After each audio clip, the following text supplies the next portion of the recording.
Welcome to the Leading at the Next Level podcast with Dove Development and Consulting, the show built to provide ongoing support for your leadership journey. In so many cases, I do these podcasts with a guest, or it's a segment from a lesson that we've taught and so on that really challenges. Now, I want to teach a lesson in this, but I also want to make sure that we're painting a picture for something that we've got coming up in the Shenandoah Valley locally. It's something Cindy and I will be hosting soon called the Executive Summit. It's a first ever of its kind event. It's based on things that we've seen in multiple industries, and I'm going to walk you through that, but I want to give you the perspective of why I'm doing it this way today, and why, if you're not in the Shenandoah Valley, if you're not local, or you're not one of the 100 people or so that get access to this event, why it still matters for you to understand what I'm walking through here. Moving forward in other episodes of the podcast, we'll be breaking down the individual lessons more specifically. Cindy and I will be doing that back and forth. We'll work together on that. Today, though, I really want to give you a big picture and challenge you to think about the importance of values in your organization. So I've got a book coming out. I just recently finished the grammar, working through the final manuscript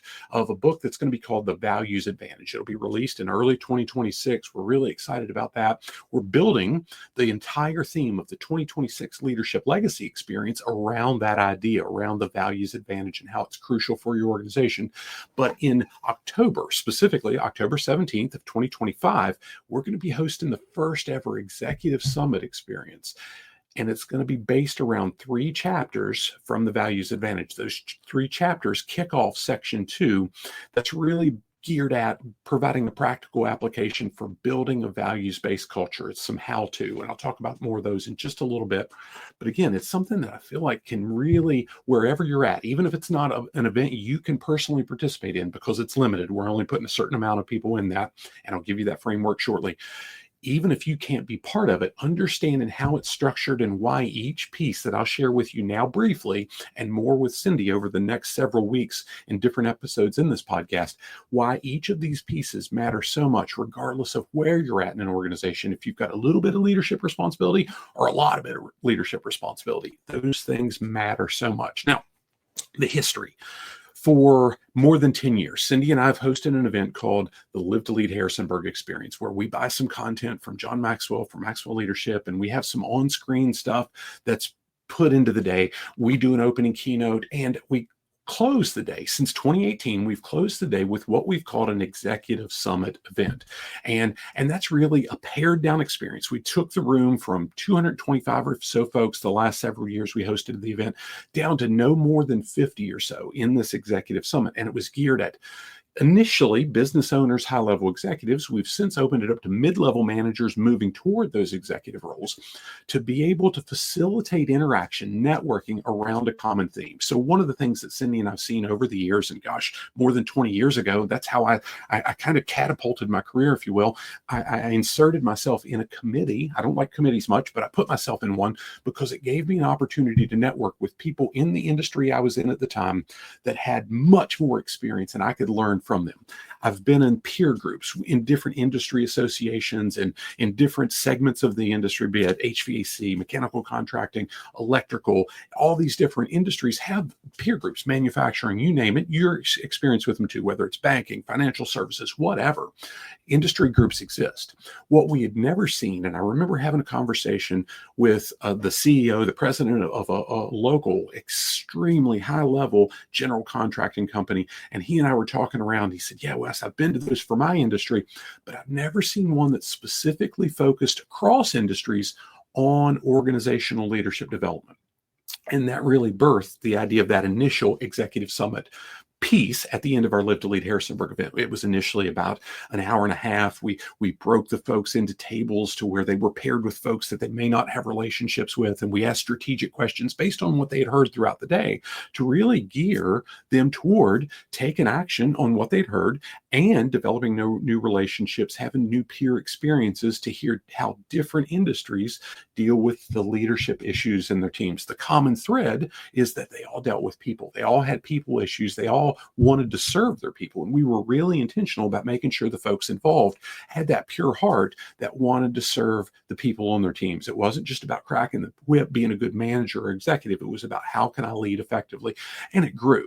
Now, we've moved away from the Live to Lead model it's served us well. We've just moved into some different things. What we're doing this year is creating a full day executive summit event that's based on those same mid to high level managers, executives, and business owners. It will be paired with our executive leadership elite think tank that was really birthed out of that initial 2018 event. We've been hosting that with a group of 12 to 15 owners and executives since 2019. And it's been a fantastic opportunity for us and for them. We've had some great relationships. We've seen collaboration between the businesses, the business owners in that group. It's been fantastic. But what we're doing with this event is pairing that with this group and our Impact Leadership Academy. That's relatively new. I think we're in about halfway through our second year with that, geared at those mid-level managers moving towards executive roles.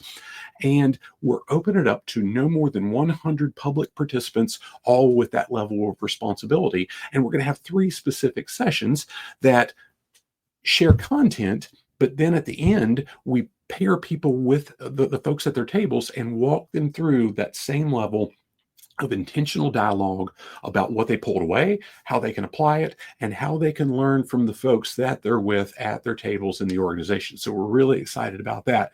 And the real question that I'm going to ask you before I even move forward is, what's the difference between a company that thrives for decades and one that falters and just struggles with the hard things that come at them? And the reality is every company has hard stuff that comes at them. And from what I've seen over the last 30 years, it really ties back to the foundation in that organization that's built on values. Now, I was a carpenter early in my career at 14, 15, 16 years old. That's what I did in my summers. And one of the hardest things that I ever learned to do was the foundation for residential construction. And it's even more significant, more involved in commercial construction, skyscrapers, and so on. And I give some of the illustrations in the Value Advantage about the building process and where foundations really come into play. But what I learned was, if you don't do the hard work and you don't do it exactly right in laying the foundation in building a home and building a commercial construction scenario, in whatever it is, and especially in laying the values, the foundation with those values in our organization, what we have long term isn't going to be steady, and it can crumble without those values in place. So that's the real key. That's why we're building this event. That's why we're doing it, so we can help organizations build on what they've got or establish that strong foundation that they can really move forward with. So again, that event structure, what we're going to be doing is 3 individual lessons. I'll break those down in just a minute, but 3 individual lessons. After the first lesson, the folks that at the tables, we'll talk about how are we doing this specific thing in our organization? What can we improve? What results do we want to see? What have we seen to date? What are some best practices? And what are some issues that we can collaborate on with the 4 or 5 other folks at this table with us? Then we take a break. And when we come back in, Cindy and I'll present the next part of the lesson, but you'll be with a different group. So you're going to have experience or the opportunity to work with 3 different groups throughout the day. So you have different perspectives, but you also meet and get to interact with folks that you may have never interacted with at that level, maybe not at all, moving forward. So that's the pieces, the logistics of the day and how we're going to break that down. But we're going to follow that very, very specific structure. Again, the audience is very specific, depending on where you're at in your organization, where you're at in your career right now. That may not be you, but I'd still challenge you as I break these down briefly, and then as Cindy and I do over the next few episodes in more detail, think about how each of these things matter and how you can take action in your own role to really make sure that you're doing what you can to make sure that there's values in place, that you've got that foundation and you're really building it so you have a sustainability moving forward. Now, the first thing that we'll be looking at through this process is the idea of laying that initial foundation on values. And I'm going to stress, we've got to do that through extremely simple practices. Now, we can have flashy, but if we have flashy stuff, the likelihood of that sticking long term, if it's complicated to apply the first time, even if we work really, really hard to do it, when the proverbial stuff hits the fan, we tend to revert back to what we've done for a long, long time, and we can't sustain that flashy new thing. The more simple we can keep the practices we put in place to establish and really exemplify, embody, and model those values for the team members around us, the better chance we have of those actions, those behaviors being sustained over time. Now, in the book, in the Values Advantage, I give a scenario and I tell the story of what we learned from a friend of ours, Jeff Henderson, when he was with Chick-fil-A. He worked directly with Truett Cathy, and he explained how Truett Cathy put the idea of my pleasure into the organization. And I'll spare you that. Read the book, be part of the event with us, whatever.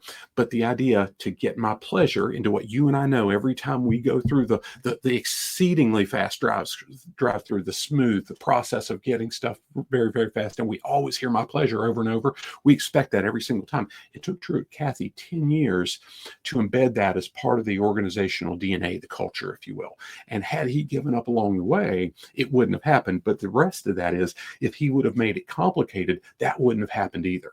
What we want to do is Cindy and I walk through the idea of simple practices for laying a foundation on values is to make sure we provide specific steps that everybody in that room and wherever you're accessing this, you can really understand, what do those simple practices need to look like? What are some organizations doing out there that we may be able to study from a distance or even develop relationships with, so we can see it closely, so we can understand how do we create our own simple practices to really lay that foundation in our organization based on those values. And again, then we'll have the round table discussion with the groups. We'll be able to get feedback from everybody in the whole room around, what have you learned from the people that you're with at the group? And again, we've seen so many great opportunities over the last 6, 7, 8 years hosting a smaller scale executive summit where folks met one another for the first time, and they were able to establish working relationships, even within peers across industries, to bounce ideas, to really sharpen the saw, so to speak, moving forward. When we come back from the first break, folks will be paired with another group of folks. I guess we're looking at 5 or 6 folks per table, the way we're going to have the room set up. The session that Cindy and I will be doing, the lesson number 2, if you will, is going to be called Building a Culture Around Values. And it really is based on providing a consistent example.